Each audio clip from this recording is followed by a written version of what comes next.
नमस्कार साथियों, दिव्यम क्लासेस सीकर में पुनः आपका स्वागत है। आज प्रायिकता पर आधारित कुछ प्रश्नों पर अपन चर्चा करेंगे।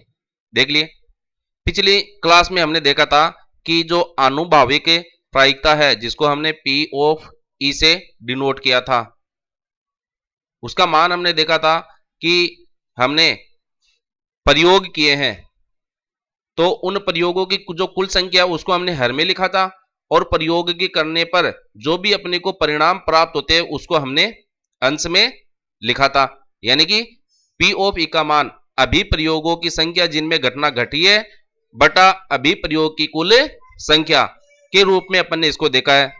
तो इसको आप इस तरीके से भी याद रख सकते हैं कि किस प्रयोग अपन किसी भी चीज का कर रहे हैं, पासा फेंक रहे हैं तो कितनी बार पासा फेंका है उसकी संख्या अपने को हर में लेनी है और पासा फेंकने पर उस पर जो अंक होते हैं 1 से लेकर 6 तक, अगर सभी की अलग अलग प्रायिकता ज्ञात करनी है तो अंक 1 के आने एक अपने को कितनी बार प्राप्त हुआ है वो अपने को अंश में लिखकर चलना होता है।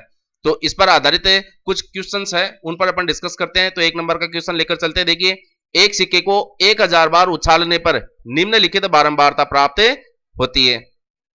तो चित्त अपने को 455 बार प्राप्त हो रहा है और पट 545 बार। देखिए 455 और 545, एक बार तो आप इनका योग करके देख लीजिए।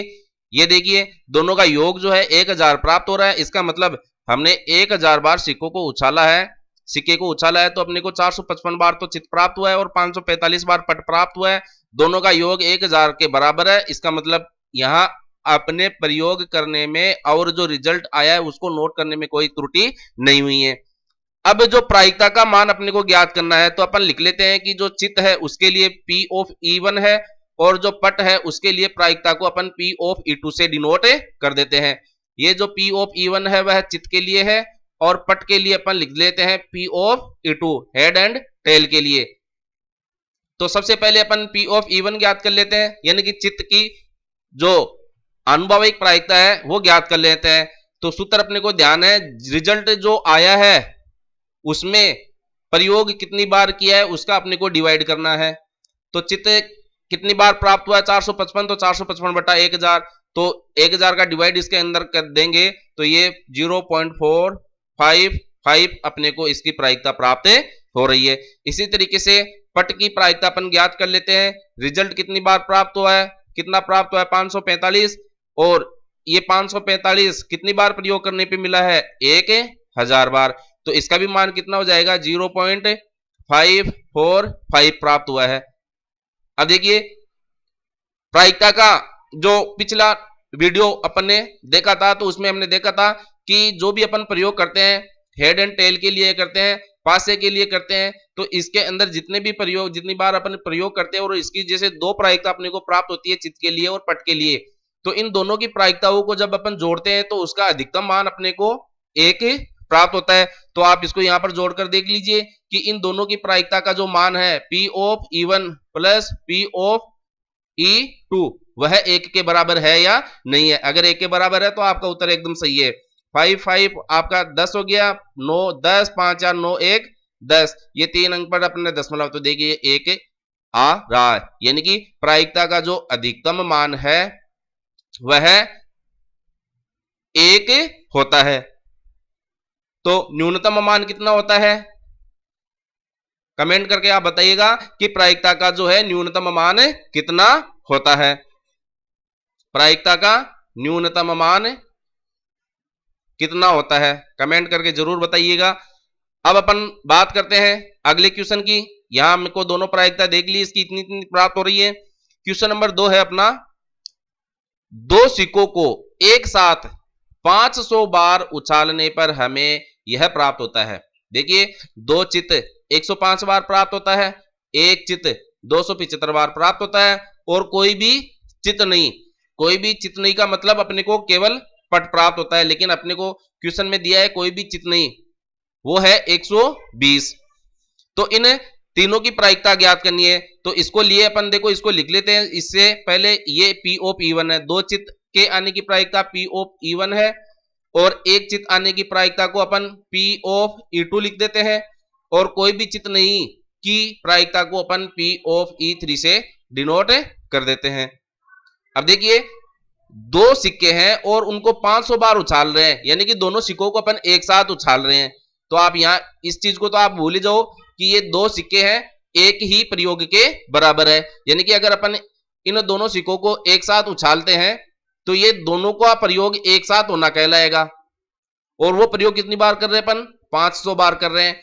यानी कि अभिप्रयोगों की जो कुल संख्या है, कुल संख्या अभिप्रयोग की, वह अपने पास 500 है। अब 500 में से अपने को दो चित्त 105 बार प्राप्त हो रहा है, एक चित्त 275 बार प्राप्त हो रहा है और कोई भी चित्त नहीं 120 बार प्राप्त हो रहा है। तो इनका अपन क्रमशः एक एक मान ज्ञात कर लेते हैं। तो P ऑफ E1 यानी कि ये दो चित्त के लिए प्रायिकता का मान ज्ञात करेंगे। तो इसके लिए हमने देखो सीखा है कि अंश में हम दो चित्त अपने को कितनी बार प्राप्त हुआ है, यानी कि 500 बार उछालने पर दो चित्त कितनी बार प्राप्त हुआ है उसको तो अपन लिखते हैं अंश में। और दो चित्त 105 बार प्राप्त हुआ है तो इसके लिए हमने सिक्कों को, उन दो सिक्कों को कितनी बार उछाला है? 500 बार उछाला है, तो उसको हम लिख देते हैं हर में। तो ये 105 बटा 500 अपने को प्राप्त होता है। इसको जब अपन सरल करेंगे तो अपने को 0.21 मान इसका प्राप्त होगा। इसी तरीके से अपन P ऑफ E2 ज्ञात कर लेते हैं। तो P ऑफ E2 का मतलब हो गया यह एक चित्त के लिए है। ये एक चित्त अपने को कितनी बार प्राप्त हो रहा है? तो देखिए एक चित्त अपने को 275 बार प्राप्त हो रहा है और ये एक चित्त अपने को दोनों सिक्कों को 500 बार उछालने पे प्राप्त हो रहा है, तो हर में अपन 500 लिख देंगे। तो इसको जब हल करते हैं तो आपको इसका मान प्राप्त होगा 0.55। इसी तरीके से अपन P ऑफ E3 का मान ज्ञात कर लेते हैं।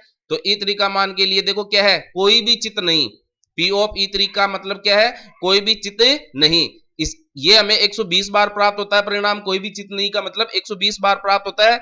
और ये कब? इन दो सिक्कों को 500 बार उछालने पे प्राप्त होता है। तो इसको जब अपन सरल करते हैं तो इसका परिणाम अपने को प्राप्त होता है 0.24। अब सबसे पहली बात तो क्या है कि ये तो इन तीनों की प्रायिकता हो गई कि ये इसकी प्रायिकता का मान है। इसके साथ ही हमने देखा कि कुल प्रायिकता का जो मान है वह 1 के बराबर होता है।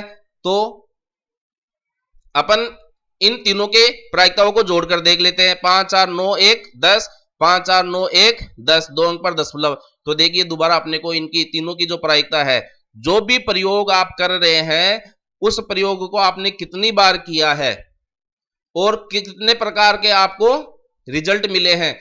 तो जितने प्रकार के आपको रिजल्ट मिले हैं उन सभी की प्रायिकताओं को यदि आप ऐड करेंगे तो उसका अधिकतम मान आपको सदैव एक ही प्राप्त होगा, चाहे से प्रयोग कोई सा भी किया हो।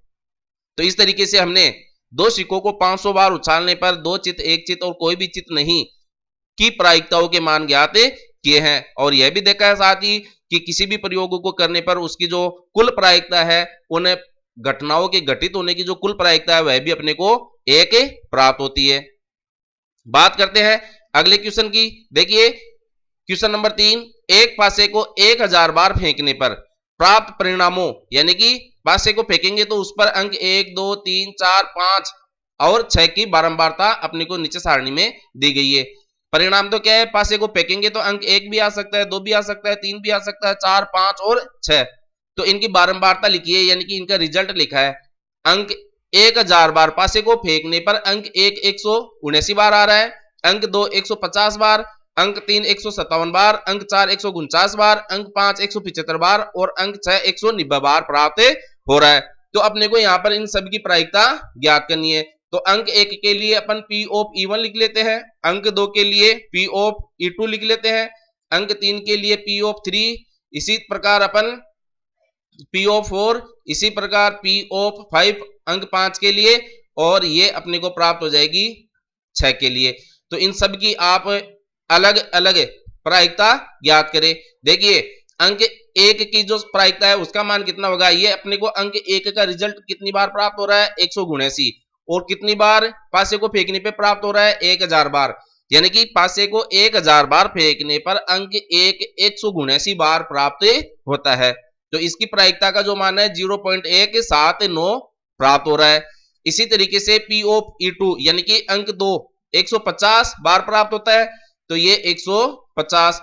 और कितनी बार पासे को फेंका? 1000 बार, तो यहां पर ये 0.150 प्राप्त हो रहा है। इसी तरीके से आप इन सब के मान प्राप्त कर सकते हैं। और जोड़कर 1 प्राप्त कर सकते हैं।